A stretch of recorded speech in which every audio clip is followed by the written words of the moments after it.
deliver for Newfoundlanders and Labradorans. Prime Minister. Thank you, John. Thank you. Thank you very much. Good afternoon, everyone. Bonjour tout le monde. Thank you, Premier. Wow, look at this. I came from Ottawa this morning. In Ottawa, there's the first hint of fall in the air. The leaves are starting to turn. Look, I should stay here. The summer, it's still the height of summer here in St. John's. You know, but this time of year, it's a chance to look back on the summer in the last few months. And you know, if there's a theme that shines through for this summer in Newfoundland and Labrador and across Canada, it's that we're stronger together. You know, you brought Canadians from across this country to the Rock for a highly successful Canada Summer Games. And I'm not just saying that because the NWT women's basketball team won their first game. I still have my allegiance from where I was born. But you think of all the great performances, including, you know, on team level, at individual level, Gavin Baggs, 4 gold medals, or 4 medals in para sports for Newfoundland and Labrador. Yeah. So you did us proud. You did us proud in your hospitality, but we recognize that you were doing that at a very challenging time, in a challenging summer with a fire season, terrible fire season that destroyed property, displaced thousands and thousands of Newfoundlanders. And Premier Hogan, your leadership alongside the tireless efforts of the first responders, the Canadian Armed Forces, and Minister of the Canadian Coast Guard were invaluable in keeping people safe. I also noted over the summer the progress we've made breaking down internal trade barriers in Canada to help drive economic growth. And the federal government made good on its promise on Canada Day to eliminate all federal barriers within Canada to that trade. And the Premier has been working hard and leading with his provincial counterparts to ensure that in these challenging times we are stronger together. And that brings me here. And it's great to be back in St. John's. I'd like to thank my colleagues, Minister Thompson, Joanne Thompson, our MPs who are here, Philip Earle, Tom Osborne, Paul Connors. And, you know, I'm back, last time I was in this great province was at the start of this year's federal election campaign. Started right here in St. John's, next day went to Gander on the first days of that campaign. And on those days, I was reminded in a visit near the anniversary of 9/11, we're near the anniversary of 9/11, I had the privilege in Gander of meeting remarkable Newfoundlanders who opened their homes and their hearts to strangers, consistent with the values of this province and this country. And the compassion and the resilience reflect the very best of this province. And they're real reminders, that resilience, that generosity of what makes our country strong. Now, we chose to be here today to talk about the future at one of the oldest shipyards in Canada, and a shipyard that's now proudly owned, led, and managed by local Indigenous leadership. And I especially want to welcome and acknowledge Chief Terry Paul of the Member 2 First Nation, Chief Jenny Brake of the Halibu. Jenny, who started her career here as a welder. And this is a testament to what we can all do. And Sagama, Chief Joe from the Maniap Hugak. Now, this dock, as old as it is, 140 years, hard-working women and men from the dockyard, repairing and refitting legendary Canadian ships, from the Canadian Coast Guard icebreakers to the Royal Navy fleets. Let's stop and say a word about this. The Premier referenced building from coast to coast to coast. When you think about the building of the major projects here, the crucial project, and I'm so proud of the progress that's been made in Churchill between Newfoundland, Labrador, and Quebec. You think about the opportunities offshore this great province, including Bay du Nord. But you also look at these icebreakers and what they represent, unlocking opportunity in the Arctic and protecting our country, protecting our sovereignty. That's what building Canada strong means. So whether it's the Cape Roger, the Judy Lamars, they are vessels that protect our sovereignty. They're also vessels that unlock the winter ice, unlock the contribution of this economy to Canada's $30 billion ocean economy. And they're vessels that are vital, vital for the research that allows us to prepare and build for the future. And in doing so, New Dock creates good, high-paying, fulfilling careers for our skilled workers, our welders, our pipe fitters, boiler makers, and the other skills, just as Chief Jenny knows. And we know that shipbuilding isn't just central to our history and our character, it's essential to our future. But that future, that economic future for our country, is caught up in a storm. Caught up in a storm as the United States fundamentally reshapes all of its trading relationships. And to be clear, Canada currently has the best deal of any of the United States trading partners in the world. 85% of our trade with the United States has no tariffs. It's tariff-free. And we have the lowest average tariff rate of any country. But we've learned a lesson over the course of the last several months, is that our relationship with the U.S. is changing. And we can't rely on our most important trading relationship as we once did. You know, we can't control what other nations do, but we can control our destiny. So we're focusing on what we can control and building our economic strength right here at home. C'est là notre mission principale, notre étoile de nord. Le nouveau gouvernement du Canada est déterminé à bâtir l'économie la plus forte du G7. À cette fin, nous nous lançons dans un plan ambitieux visant à assurer une nouvelle ère de prospérité après avoir surmonté l'adversité. Notre nouvelle stratégie industrielle transformera notre économie, qui passera d'une dépendance excessive envers les États-Unis à une économie la plus résiliente face aux chocs mondiaux. Une nouvelle économie fondée sur les bases solides des industries canadiennes et soutenue par des partenaires mondiaux diversifiés. Just last Friday, in Mississauga, I announced a series of new and comprehensive measures to protect, build, and transform our strategic industries so they can prosper in this new global economy. These measures are, they're wide-ranging and they're flexible, they're focused on the future. And the first thing we focused on was measures so that Canadian workers can develop the skills for those new high-paying careers that those nation-building projects that Premier and I referenced will create.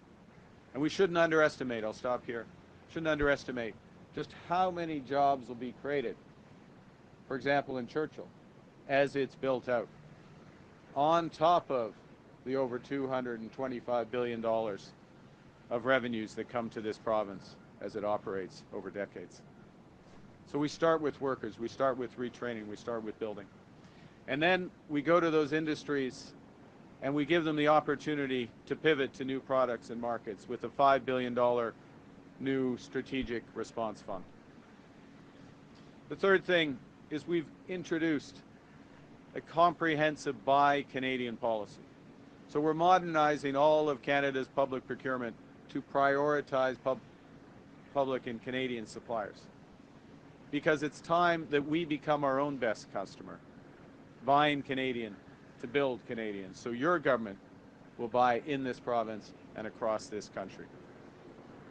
Fourth, you know, there's some businesses that are very acutely impacted by these U.S. tariffs, and they need immediate liquidity relief. They need immediate funds in order to adjust. And that's the case for the steel and aluminum industries. These are world-class industries. But they're enduring punishing U.S. tariffs And these impacts are being felt far and wide, including out here on the East Coast. So our liquidity facilities give businesses the support and the time that they need to position themselves for the future. And lastly, this will be my principal focus today, we're strengthening supports for our medium and small businesses. In March, we announced the Regional Tariff Response Initiative, $450 million across the country to support SMEs directly or indirectly impacted by those U.S. tariffs. And the idea is so these companies can step up and diversify their products, diversify their markets, adopt new technologies, become more competitive. And last week, I announced that we'd increase the funding for this from $450 million to $1 billion. Not just that, we'd extend the repayment periods for up to 9 years and provide new non-repayable contributions of up to $1 million across all sectors, so from seafood through to IT. And today I'm proud to announce that $80 million of that funding will be dedicated to businesses right here in Atlantic Canada.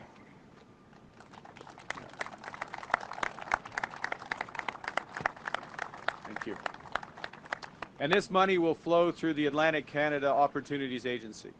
We'll fund small and medium-sized businesses across the region, help them not just to invest, not just to endure, but to thrive. It'll be important for that ocean economy. More than half of that $30 billion ocean economy is right here in Atlantic Canada. In all, this region's a giant in fishing, manufacturing, forestry, IT, energy, shipbuilding. And its overseas trade corridors sitting here in St. John's Harbor connect Canada with the rest of the world. Si nous voulons bâtir l'économie la plus dynamique du G7, et nous le ferons, nous devons tout mettre en œuvre pour permettre à la région et à nos industries les plus prometteuses de prospérer. Now, the $80 million under that Regional Tariff Response Initiative that goes to Atlantic Canada will help, as I said, SMEs to expand into new markets. For example, developing innovative packaging and product formats. Think in food processing, in fishery, vacuum-sealed lobster tails or flash-frozen crab clusters, tailored for high-demand European markets. But it'll also help strengthen supply chains as businesses upgrade their cold storage and live holding systems, so products can stay longer, fresher for longer, and make it easier to reach more export markets overseas. And our manufacturing and resource industries will also benefit.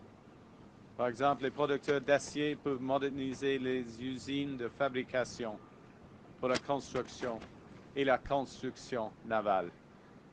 Et les scieries de bois d'œuvre peuvent intensifier leurs activités afin de répondre à la demande nationale et internationale croissante en matière de construction durable.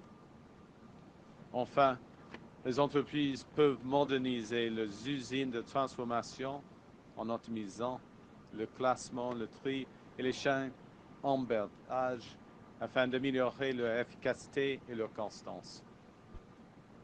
So equipping Atlantic Canadian businesses with the tools they need to respond to new challenges, to innovate, to modernize, to expand operations and customer bases, to take full advantage of new opportunities. These are the ambitions that align with the missions and what's guiding your government to build lasting economic strength. It's what Premier Hogan's government is focused on. Now, we recognize that we're only going to realize these opportunities if we act. And you know, that can be tough in times like this. Changes in the global economy. This isn't just a phase, it's not just a transition, it's a rupture. It's a fundamental change that's happening in a very short period of time. And that rupture brings immense uncertainty. And when you have that big uncertainty, that can paralyze decision-making, hold back investment, stifle growth. But this is not the time to delay and hope for the best. Hope is not a strategy. It's time, as I said earlier, to control what we can control. The products we buy in Canada. Taking the time so our businesses can have what they need to adjust to new realities. Getting capital to our businesses so they can retool and find new markets. And getting our workers, helping them have the skills they need for the future. Because when our businesses take calculated risks rather than face unknowable uncertainties, our builders, our innovators, our entrepreneurs thrive, and all of Atlantic Canada and the whole of the country rises with them, with higher wages and a brighter future. The people of this province, from their history, know better than anyone how precarious an industry can be. You know that the forces can change overnight and change everything. We are clear-eyed. Canada's new government is clear-eyed about the scale and the speed of the forces currently at play outside our shores. So we're empowering Canadians to shape our own destiny, to build the future we want, an economic future that's not reliant on one trading partner, but built on strong Canadian industries, powered by strong Canadian demand, and bolstered by new international trading partners. So we're making the major investments to ensure our industries, our businesses can bridge to that future, seize opportunities, so we can create that rising tide that lifts all boats. A global leader in food, in fishing, in shipping, in defense, in IT, and in energy. Because Canada has what the world needs, and we have the values to which the world aspires. Because together, stronger, we are building Canada strong. Thank you very much. Merci beaucoup, and I look forward to your questions. Thank you, Prime Minister. We'll now begin the question period. We'll start with question. Go ahead. Heather Gillis with CBC News. Hi. Prime Minister, how do you plan to pay for these support measures? Will it be adding to the deficit or through cutting programs? So the measures we're taking, the Strategic Response Fund, liquidity so that businesses can pivot to grow. What I'm talking about principally today, the Regional Tariff Response Initiative, $80 million for Atlantic Canadian small, medium-sized enterprises so they can invest in the future. Those are investments. Those are proud investments. They're ambition investments for the future. And what the government is going to do, what we're in the process for the next budget, is focusing on reducing waste, reducing unnecessary federal spending, reducing the duplication in federal spending, becoming more efficient in federal spending so that we have the room, we have the force to support our businesses so they can invest for the future. That's what we're doing. And a key message from today is we're doing that, and we'll be working with the province of Newfoundland and Labrador on major projects in energy, clean and conventional energy, for example. We're also working with the smallest businesses in Newfoundland and Labrador so that they can all invest for a brighter future. Prochaine question. Bonjour, Kira Morellon avec Radio-Canada. Ma question est pour le Premier ministre. Vous avez parlé beaucoup d'unité nationale depuis votre arrivée au pouvoir. Oui. Pourtant, au Québec, le Parti québécois a quand même le vent dans les voiles et son chef est pressé de tenir un 3e référendum sur l'indépendance de la province s'il est élu Premier ministre l'an prochain. Est-ce que vous êtes inquiet pour l'unité nationale? J'ai beaucoup de confiance pour l'avenir du Canada, l'avenir du Québec, l'avenir du Canada, parce que les Québécois et Québécoises, ils veulent investir dans l'économie québécoise. Ils veulent l'investir dans un avenir plus prospère, plus équitable, plus soutenable pour le Québec et pour le Canada. Et nous travaillons dans une étroite collaboration, oui, avec le gouvernement du Québec, le gouvernement actuel du Québec, mais les entreprises et les ouvriers, les travailleurs québécois et québécoises, afin d'atteindre cet avenir prospère. D'accord. Next question. Cameron Kilfoy with the Telegram. I'm curious, what kind of relief can people who lost their homes to wildfires here expect from the federal government and when? And I'm also curious if you believe it's time to establish a national fire agency, given the amount of destruction seen this season. Well, I think thanks for the question, and let me first say to those families who've lost their homes, lost their property, and been through the trauma of the fires, that recognize the immense anguish that brings. I'm grateful, as I said earlier, to the Premier's leadership, to the first responders, to the forces, to the Coast Guard, the action, the speedy action and timely action that helped preserve lives during this difficult time. We're working through the compensation. It'll be at the appropriate time. My key point, though, to your question, is we have an emergency response agency which helps coordinate those responses. I think what we're taking from that is we need to continue to invest in all aspects of fire prevention, including with Indigenous peoples, with traditional methods, all aspects of fire prevention, fire detection. We're making huge investments in our satellite detection, which is helping us to move quickly, and our capacity to move quickly in any part of this country in order to limit the damage from the wildfires. That will, and that's everything from those first responders, our firefighters, to our water bomber capacity, and you'll be hearing more about all those aspects in the coming weeks. Thank you. Thank you. Next question. Question Kessler. Hello, Bailey Howard, NTV. We've heard a lot of talk about Churchill Falls and Gull Island being on the national projects list. What sort of responsibility